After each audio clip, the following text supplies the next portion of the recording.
and I'm ever so pleased to be here. And before I get started, I thought I'd better explain this to you. Now the root cause of this started 40 years ago, because I smoked, right? And I stopped smoking 30 years ago thinking I'd won, but I hadn't, and it's caught me. However, Papworth, have you heard of Papworth? Centre of Excellence. They got a hold of me, and this young consultant, 13, 14 lady, ran the rule over me and said, yeah, you have this lung condition, we may be able to help. And they gave me a pill to take away, the list of side effects of the pill. And the pill is helping, but it does have side effects. And if I can say that some of the side effects are similar to Viagra,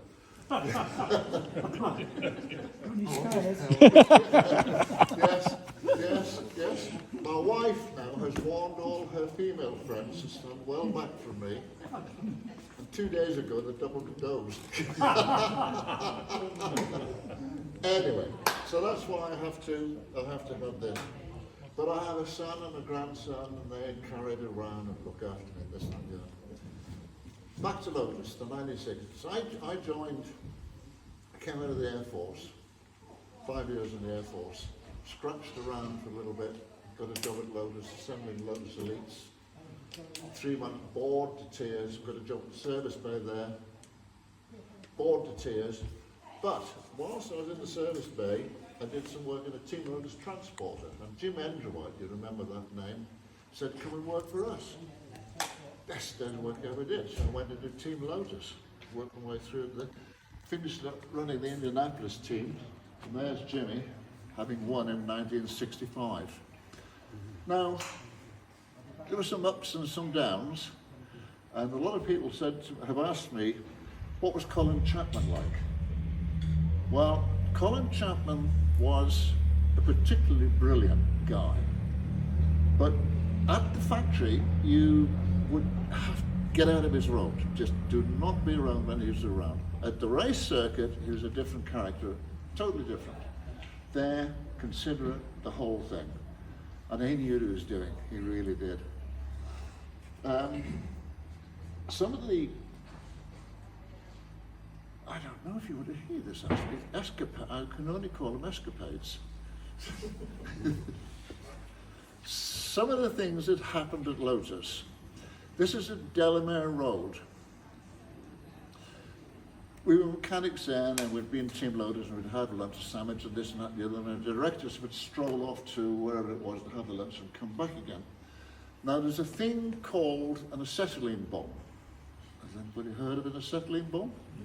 Well, it's a plastic bag full of explosive gas. And you set it off by having 2 wires that you plug into the mains.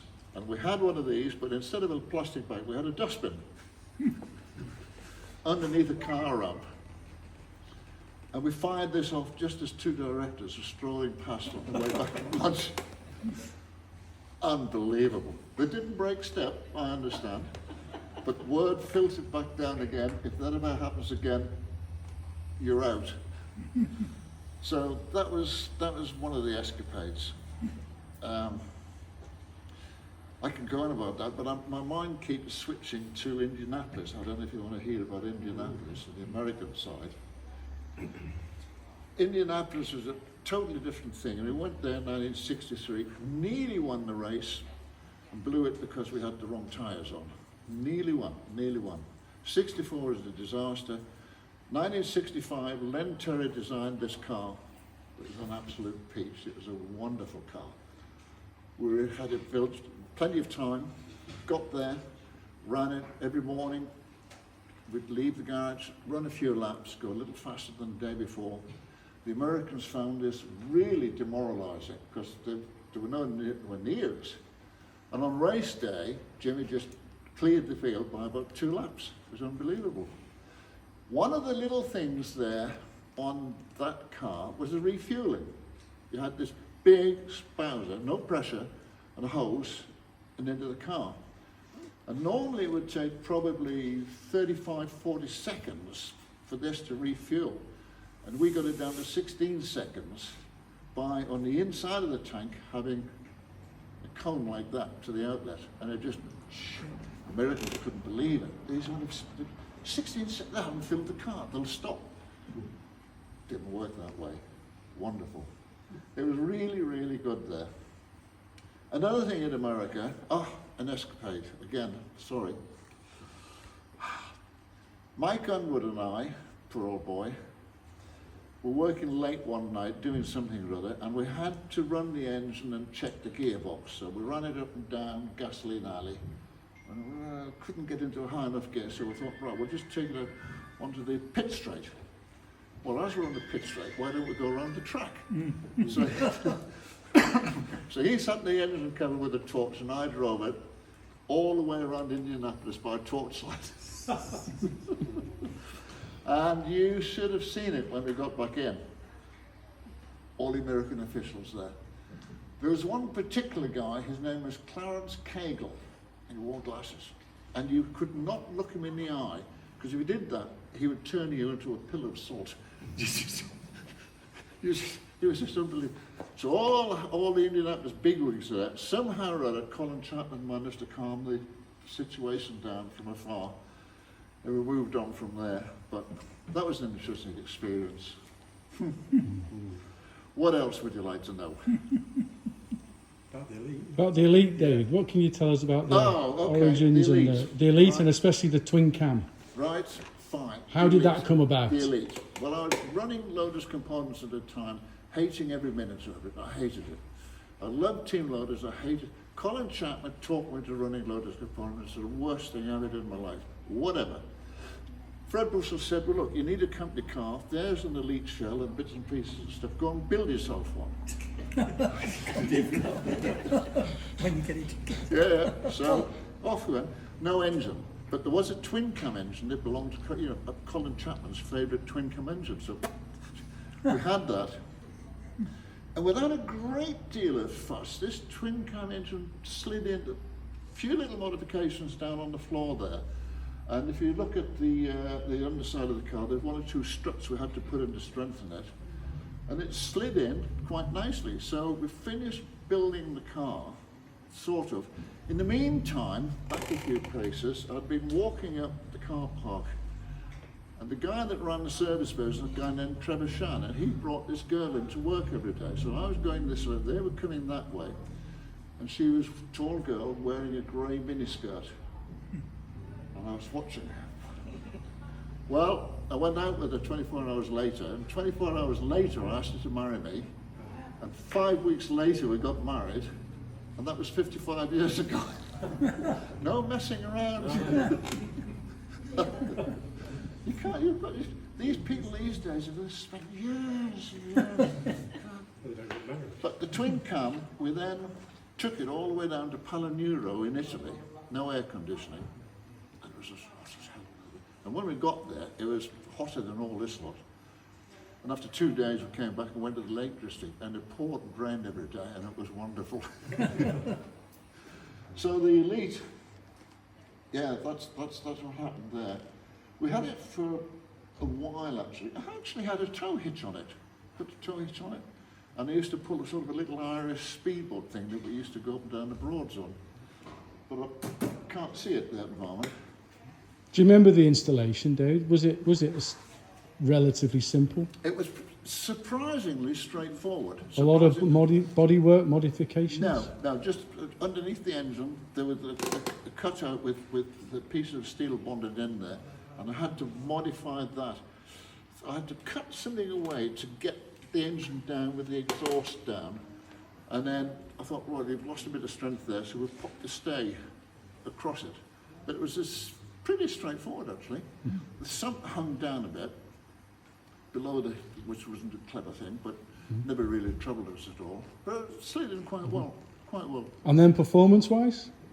Did you ever run it up against a Climax Elite? Or? No, I never really tried that. We started it out on 15-inch wire wheels, and it all felt a bit nervous. And popped it onto 13-inch wheels, and that transformed it. Just beautiful car then. Yeah. Right. So What's the gearbox with the Ford? What was the gearbox? had to be one of two. I think it was, I don't think it was a standard box. I think we had to put something different in there. For the life of me, I can't remember. You have to forgive me. I mean, that's Long time We'll have to go to Melbourne and have a look at it. where is the man? With the camera there? That's your mission when you get home, Peter. Can't tell from the outside. Something happened on the gearbox. It wasn't straightforward. I think we had to put a different box to stand it in. But everything else was pretty standard, the suspension, so on and so forth. And then when Colin saw it, once it had been done, what was his reaction? Oh, he was fine with it because Fred had given it to me, the company car, and when I finally left, A company car? yeah, Fred said, take it with you. Gave it to me. That was nice of him, wasn't it? Wow. Yeah. Fred, here's things about, they thought about using the spare bodies they had left over Yes. and putting twin cams or... There was some thinking about that. I think this is probably in Fred's mind, actually. Yeah. We've got these bodies here. I think they were called Fred's Folly for some reason. Yeah? Yeah, you're right. And there are all these bodies covered with plastic sheets that used to flap around in the wind and wear. Anyway, and the thinking was, are there enough parts to build a small run of these, pop twin cams in, but they never picked up on that one. And then I cleared off with the only sample, so. Yeah. But that was that. Yeah. Another little story. Once I was running Lotus components, we had the Lotus 41 Formula 3 car, which was, and John Miles driving it with the whole bay engine. It wasn't quite there, so I asked David Baldwin to design a new car. We called it the 41X, and we built it, or he built it, or it was built. And there was a Formula 1 race at Silverstone there, and both the Formula 1 cars fell out. And there was a Formula 3 race, and this 41X won it. And of course, Chapman was as chuffed as could be. Afterwards, I said, where did that come from? Big fleeing ear.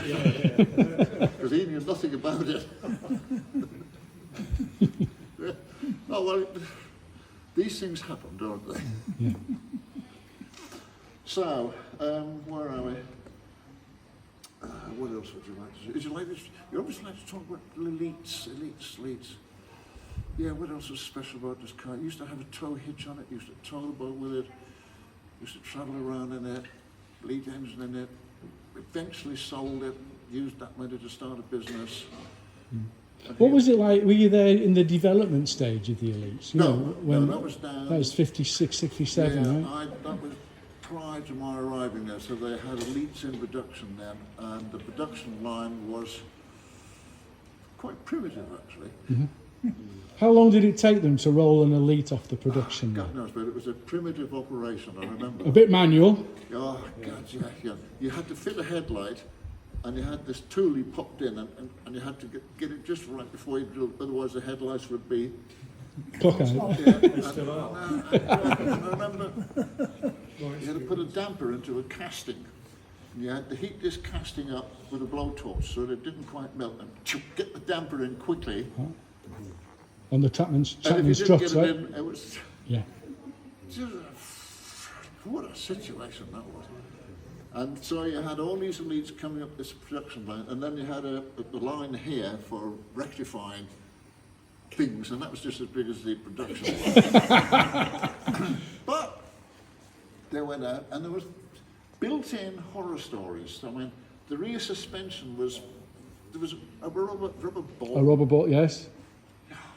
which kept wearing out. Still have them today. Oh, did it? You still have them Changed today? it? No, well, you can change it to a rose joint, but a lot of the cars today still have the rubber ball on them.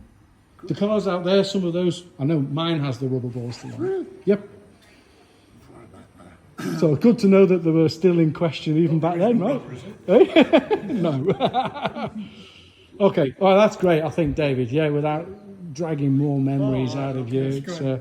Thank you very much.